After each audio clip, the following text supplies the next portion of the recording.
Hey, Michael, XForcePC. We've talked a couple of times recently about burn-in testing. We always burn-in test our systems before we ship them. And in the previous video, some people got confused and thought I was talking about monitor burn-in. That's not what I'm talking about. I'm talking about you build a new system like we do, you put it through its paces, you run it hard to make sure everything is good to go.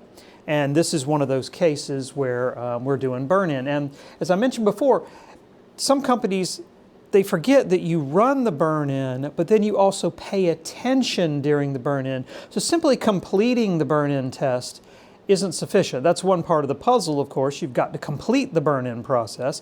But then, myself as the builder and the burn-inner, I've got to pay attention during the burn-in. So I started this one up. This is an AMD 9800X3D. Came back, checked on it a few minutes later, and I notice that, and you probably can't read this, I don't even know if it's on the screen quite. Let me just adjust this over a little bit. But we're hitting 82, 83 degrees on the processor, and that's a little toasty for a 9800X3D. So I'm thinking to myself, probably need to check that. I like to see it more like in the upper 70s. So there are several things that could cause this. First of all, it could be an underperforming water cooler. It could be that I didn't apply the thermal paste well. Maybe I didn't put enough on or make sure it got spread around good. You could argue maybe I didn't peel the little sticker protective film off of the water cooler, but I can tell you if I didn't do that, it would instantly shoot up to the maximum temperature and thermal throttle at that point. So I know it's not that. Believe me, I've made that mistake before.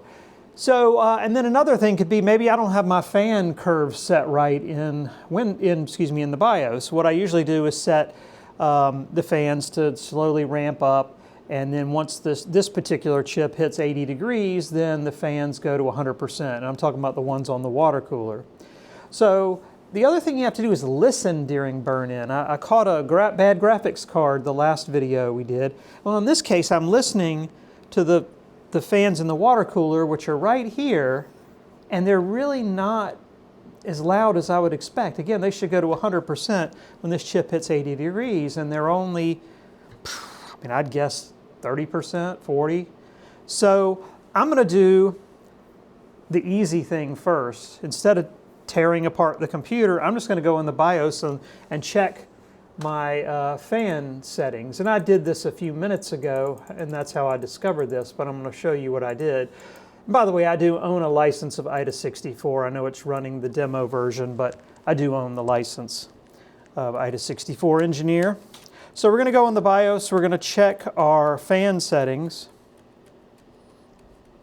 And this particular motherboard, for some reason, doesn't have a dedicated connector for water cooler fans. So you just use one of the system fans, and in this case I am using, I think, SysFan 2. So what I did is I just reached in here and I stopped the fan to see. It's SysFan 3. So you just notice it went to 0. So I'm looking here at my fan curve, and it looks like at about 79 degrees is where the fans go to 100%. And you can see they gradually ramp up, and then once 79 degrees hits, they go to 100%. And they clearly weren't running at 100%. So it took me about 2 seconds to realize over here on the right, and hopefully, I don't know if you can read this or not, but what it's reading off of is system temperature 1, system 1 temperature.